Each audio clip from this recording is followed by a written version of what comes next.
Boa tarde a todos e todas. Acho que muita gente já falou aqui, né, essa manhã. Muitas questões sobre esse tema já foram colocadas, então vou tentar restringir minha fala. Talvez eu não ocupe os 10 minutos ao qual deveria estar rodando ali no... Aí. Talvez eu não ocupe a totalidade desse período, e vou tentar realizar uma fala, então, uma medida mais pragmática, todavia centrada em 3 pontos, né?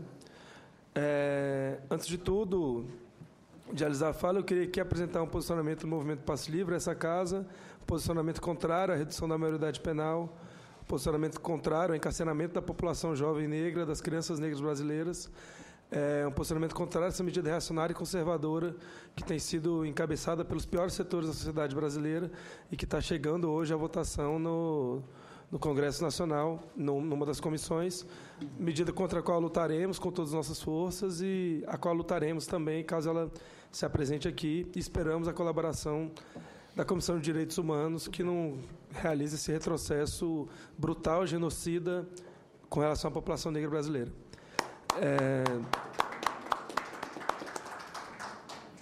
Para além disso, seguindo nesse esteio, eu gostaria de recordar algumas coisas sobre a configuração socioeconômica da população vitimada por mortes no trânsito, né? Tanto a população mais vitimada por assassinada, né, por atropelamento, por estar por bicicleta, como também dados recentes, dados específicos da Codeplan, mas que se reproduzem no Brasil inteiro, da maior vulnerabilidade a causas externas, a morte por causas externas, a maior vulnerabilidade a morte por causa externa, por acidente de trânsito, está concentrado na juventude negra brasileira. Essa juventude negra brasileira que, por diferentes motivos e fatores, é acometida por mortes no trânsito, seja na direção do automóvel, seja por atropelamento, seja por direção, seja por estar vinculado seja por atropelamento de bicicleta, né?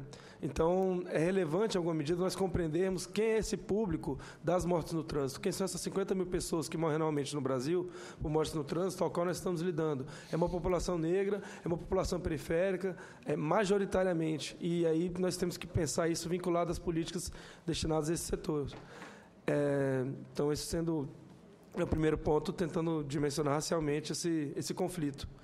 Uma segunda questão é de que, isso já foi dito aqui, isso está tácito, quero só apresentar colocar tensionar em uma dimensão esse ponto, que é de que as mortes no trânsito são oriundas da política, principalmente oriundas da política do transporte individual motorizado, da política rodoviarista, da política de dar a todo mundo um carro, da ideologia, né, de que todo mundo deveria ter um carro para poder andar pelas vias quando quisesse, da forma que quisesse, como se o carro, inclusive, possibilitasse isso.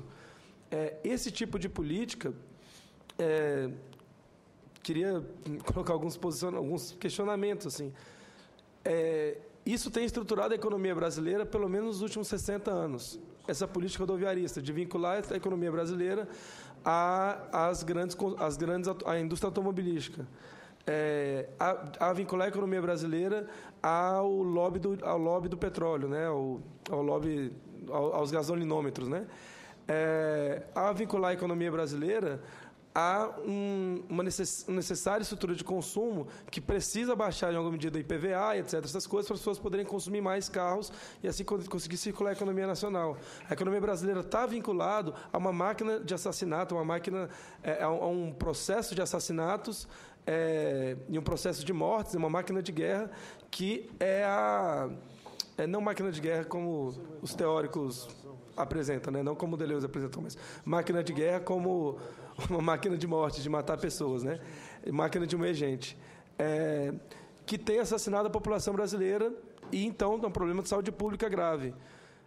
O contraponto que se apresentou aqui no conjunto das mesas é o contraponto da política de transporte coletivo, ser transformado em transporte público, e da política de outras formas de mobilidade,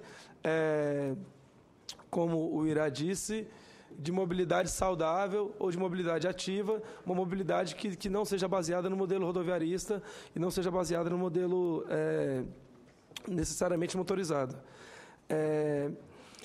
O contraponto é colocar nossa bandeira, um contraponto que nós apresentamos nas ruas nesses 10 anos de movimento Passe Livre, que é o fortalecimento do transporte coletivo, tanto com as dimensões tecnológicas e de respeito aos direitos humanos, já foram colocados pela Maria Rosa e pelo Carlos Alberto Bresciani, Carlos Pena Bresciani, desculpa, como também pela política da tarifa zero. Acho que é sempre bom reapresentá-la aqui, né, como nossa concepção de transporte coletivo. A ideia de que o transporte coletivo tem que deixar de ser um serviço, tem que deixar de ser uma mercadoria e tem que passar a se consolidar enquanto um direito. E um direito tem que passar a ser público. E algo que é público é incentivado, é universalizado e é de acesso a todos. E hoje nós temos, em 2010, nós tínhamos 37 milhões de brasileiros que não podiam andar de ônibus simplesmente porque não tinham dinheiro. São essas pessoas que são assassinadas ao redor das paradas de ônibus? Não, essas são as que andam de ônibus. Esses outros 37 milhões de pessoas estão onde? Onde estão esses outros 37 milhões de pessoas que não podem pagar para utilizar o ônibus, que não vão ter acesso ao financiamento do carro ou de uma moto?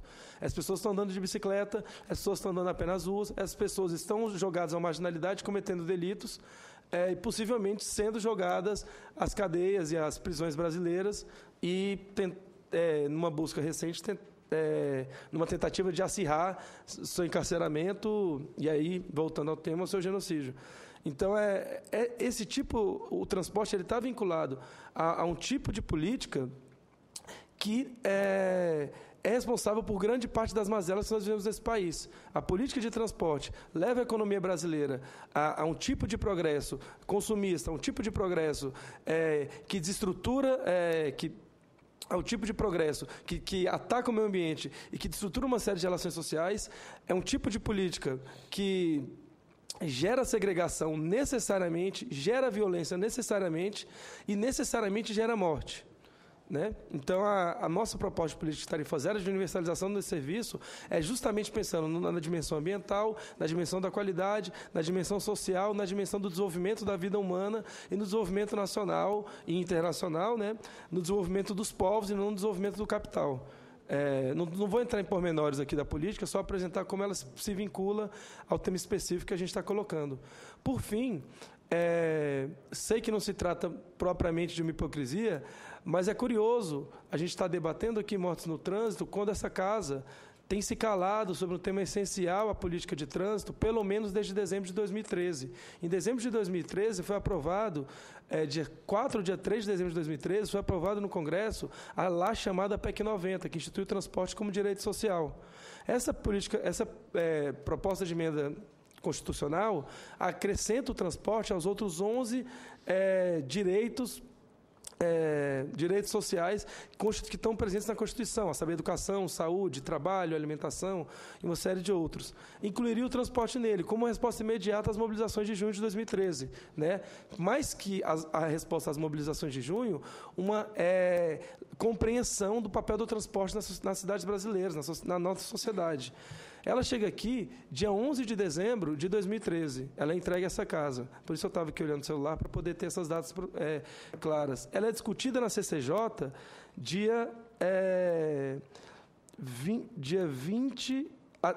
entre o dia 20 de janeiro e o dia 24 de abril de 2014, ela é discutida e os seus pareceres são lidos na CCJ.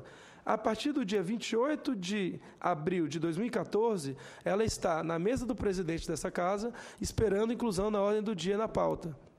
Certo? E até o momento não foi a discussão. Então, essa casa, se quer discutir a política de transporte coletivo, tem que colocar à votação a proposta de emenda constitucional 74 aqui presente, que transforma o transporte num direito essencial. E aí a sugestão que nós queremos colocar aqui, enquanto movimento Passe Livre, para finalizar essa fala, é que dessa reunião aqui da CDH, tantas entidades, como principalmente os parlamentares aqui presentes, encaminhem o ofício ao presidente da Casa para que essa pauta seja colocada em votação. E aí é isso. Renan Calheiros, põe a PEC 74 para votação. Largue de se calar sobre o nosso direito de transporte.